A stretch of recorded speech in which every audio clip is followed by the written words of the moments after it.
Знервованість, переляк, стрес. Знову спізнилась. Щось серце погано. Тримай Корвалмент. Корвалмент. Швидка допомога вашому серцю. ППО вичерпалося. Великі міста України більше не прикриті з повітря. Військовий оглядач німецького видання Більд заявив про критичний брак ракет до систем Петріот та Айріс-Ті. У командуванні повітряних сил ЗСУ натомість наголошують, що дані про стан протиповітряної оборони – це таємна інформація. Її має обмежене коло західних партнерів і навряд чи звичайні журналісти. Так само говорять і українські військові експерти, а ще міркують про неможливість повністю захистити від повітряних ударів Харків. Близькість Харкова до державного кордону, до кордону Російської Федерації – це головна складність стосовно прикриття сучасними зенітно-ракетними системами. Оскільки в такому разі вони ризикують опинитися під прямим впливом артилерії. А це з точки зору тактики цього не можна допускати. Оскільки тоді артилерія буде знищувати і бити по стартових позиціях цих зенітно-ракетних комплексів. Якщо ми витягнемо цю систему подалі поза межами дії артилерії, тоді виникає питання щодо, власне, радіусу дії цих зенітно-ракетних комплексів. Зокрема, якщо ми кажемо про ті Петріоти, які є в нашому розпорядженні, то вони збивають балістичні повітряні цілі на відстані 20 кілометрів. А це зоні дії артилерії, польової артилерії або РСЗВ. То в цьому полягає головна складність використання зенітно-ракетних систем поблизу Харкова. Але набагато більше складнощів з'явиться із відсутністю будь-яких систем ППО. Про необхідність терміново ухвалити допомогу Україні услід за британським прем'єром до США приїхав і голова уряду Японії. Виступ японського прем'єр-міністра у Конгресі вперше за останні 9 років. Японія наголошує, що відсутність лідерської позиції США в Україні може лише підбурити Китай і спровокувати ще одну велику війну. Russia's unprovoked, unjust and brutal war. Неспровокована, несправедлива, жорстока і агресивна війна Росії проти України триває вже 3-й рік. Як я вже не раз казав, Україна сьогодні може стати Східною Азією завтра. Я хочу звернутися до тих американців, які втомилися від того, що вони майже одноосібно підтримують міжнародний порядок. Я розумію, що це важкий тягар нести на своїх плечах такі надії. Хоча світ сподівається на ваше лідерство, не слід очікувати, що США зроблять усе це самотужки, без сторонньої допомоги. Але лідерство Сполучених Штатів незмінне. Без підтримки США як швидко надії України зруйнувалися б під натиском Москви. Under the onslaught from Moscow. Україна чекає на стратегічні кроки союзників і водночас спостерігає за відплатою, яка так чи інакше зачепить усіх колаборантів. У Москві підірвали позашляховик Василя Прозорова, екс-працівника СБУ. Зрадник, який від 2014-го інформував ворога про хід АТО, останні 6 років переховувався від правосуддя у Росії. Тойота Прозорова рвонула, коли він сів за кермо. Цього разу зраднику вдалося вціліти. Його ушпиталили із пораненнями кінцівок. Такий попереджувальний вибух для Прозорова могли організувати і його російські куратори, адже він не раз вводив їх в оману із псевдопрогнозами щодо України. Це припустили у розвідувальній спільноті «Інформнапалм». І вже геть без припущень саме російська армія понівечила власні населені пункти прикордоння під час обмеженої спецоперації російських добровольців. В РДК зауважили, що всі руйнування цивільної інфраструктури – це авіабомбові та танкові удари окупантів. Окреме вітання посіпакам Шойгу від командира РДК Дениса Нікітіна. У меня все отлично. Как там у жителей Грайворона, как там у жителей Белгорода, как там у жителей Козинки. Ой, от Козинки-то не осталось ни***я.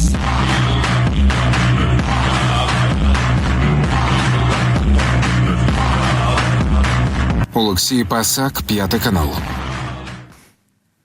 Новий теракт на Росії може статися найближчим часом. Його готують російські спецслужби. Цього разу ФСБ РФ хоче звинуватити у диверсіях проукраїнських партизанів АТЕШ. Про це повідомили 5 каналу джерела руху. Проте партизани нагадують, що їхня ціль – лише військові об'єкти окупантів та самі військові. Хто такі партизани АТЕШ і чому на них полюють російські спецслужби? Віталій Залевський розповість.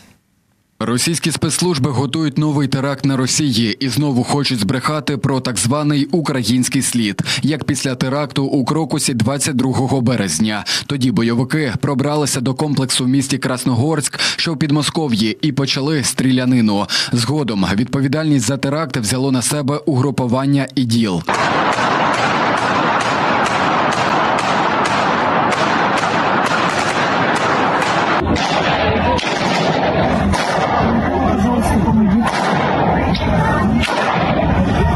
Цього разу ФСБ РФ хочуть звинуватити АТЕШ. Про це П'ятому каналу повідомили джерела руху. Для їхньої безпеки ми спілкувалися з партизанами онлайн-листуванням. Про підготовку до теракту розповіли наші довірені джерела в російських спецслужбах. Крім того, росіяни створили багато фейкових акаунтів, що копіюють оригінальний ресурс АТЕШ. Завдяки цьому вони отримують контакти людей, які схильні працювати з нашим рухом. Диверсії можуть відбутися вже найближчим часом, і це буде справа виключно російських спецслужб. Проукраїнські партизани полюють лише на зрадників та російських злочинців, які віддають накази знищувати Україну. Від початку Великої війни вони провели чимало диверсій, від ліквідації окремих окупантів до коригування ударів по стратегічних військових об'єктах. Ми мобілізували російську армію, щоб розрушити її знутрі. Партизани дали клятву боротися за українську незалежність, і навіть якщо доведеться скласти ворожу присягу, щоб обманути окупантів. Агенти мобілізувалися у різні військові частини Ерефії. Вороги навіть не здогадувалися, що розповідали цінну інформацію. Наши люди сливают нам списки личного состава, координаты складов с БК. Кроме того, засыпают песок в бензобаки русских БТРов и БМП, шаманят в оружейках, режут аптечки и жгуты. Наше движение внутри России продолжает работать над подрывом железной дороги. Саме агенти руху навели удар по Севастопольській бухті 13 вересня торік. Тоді знищили підводний човен «Ростов-на-Дону» та великий десантний корабель «Мінськ». До статистики додали щонайменше 62 знищених окупанти. Також партизани коригували удар по штабу Чорноморського флоту.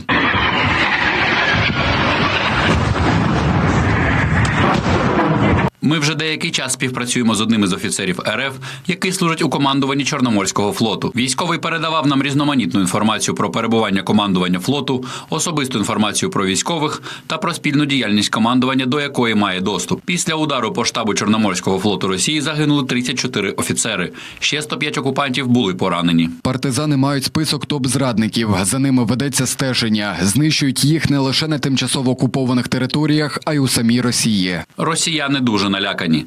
Вони чудово знають про існування партизанського руху та кидають усі сили та засоби, щоб його придушити. Росіяни активізують контррозвідувальну роботу у Криму. Останнім часом туди відправили багато нових груп працівників ФСБ. Центральний офіс ФСБ у Москві край незадоволений роботою кримського управління. Дедалі більший опір кримчан дуже їх турбує. Рух теж перевіряє кожну людину, яка хоче стати агентом. Зазвичай ФСБшники намагаються дізнатися про нашу дислокацію, як точно працює наша мережа, і намагаються вийти на фізичний контакт із представниками руху АТЕШ. Така система допомагає нам фільтрувати засланих козачків. Роботи і завдань у партизанів ще багато. Це сіє паніку серед окупантів і вищого керівництва Росії. Віталій Залевський, П'ятий канал.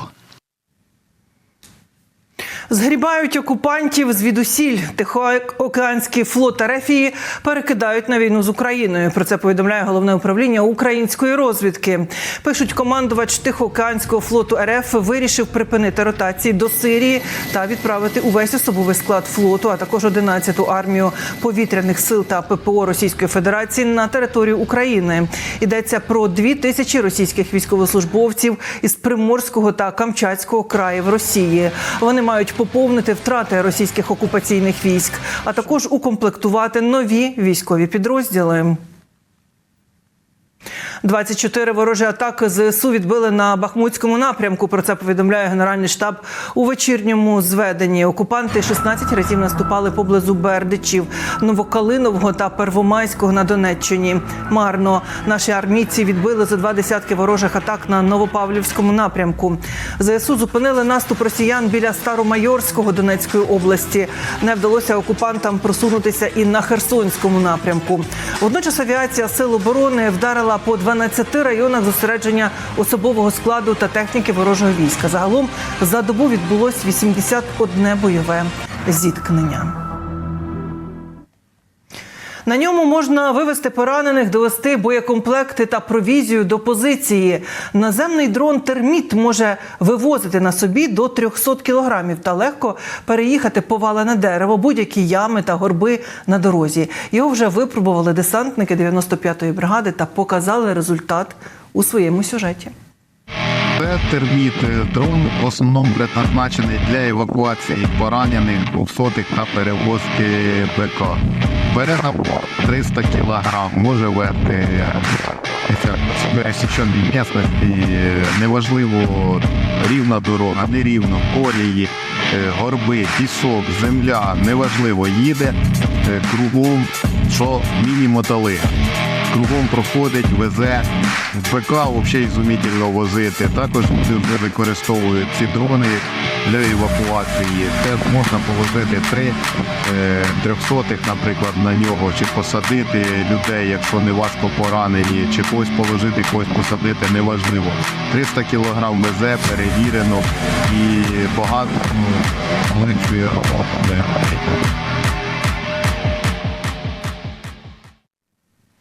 Лазерна протиповітряна оборона для України. Велика Британія розглядає передачу новітнього озброєння. Про це заявив міністр оборони Британії Грант Шапс. Наразі лазерний комплекс ППО Dragonfire перебуває на етапі випробувань. Введення його в експлуатацію планується на 2027 рік. Але Грант Шапс стверджує, що Британія працює над тим, щоб передати прототипи Україні раніше. Міністр стверджує, що не обов'язково, щоб це озброєння було на 100% ідеальним. Розробку Dragonfire розпочали у 2018 році. Він був створений для збиття дронів, проте британські війська розглядають його як засіб для збиття крилатих та навіть балістичних ракет. Коли йде війна, не обов'язково, щоб установка була на 100% досконалою, щоб українці отримали цю зброю, поки ми робимо щось краще. Але 2027 рік все ще залишається датою введення в експлуатацію станом на цей момент. Але, звісно, я подивлюся, що ми можемо зробити, щоб прискорити цей процес. Командувач оперативного командування «Південь» Андрій Ковальчук йде у відставку. Про це генерал повідомив на сторінці командування у Фейсбуці. Він подякував побратимам за спільну службу. 2,5 роки війни назвав найбільш критичним етапом. Згадав і про звільнення острову Зміїний, Миколаївщини і частини Херсонщини. Командувач повідомив, що надалі виховуватиме молодих офіцерів, проте про свою нову посаду нічого не сказав. Так само, як і про причини звільнення. До слова, Андрій Ковальчук очолив оперативне командування «Південь» у 2021 році. Має звання Героя України, брав участь у боях за Слов'янськ та Луганський аеропорт.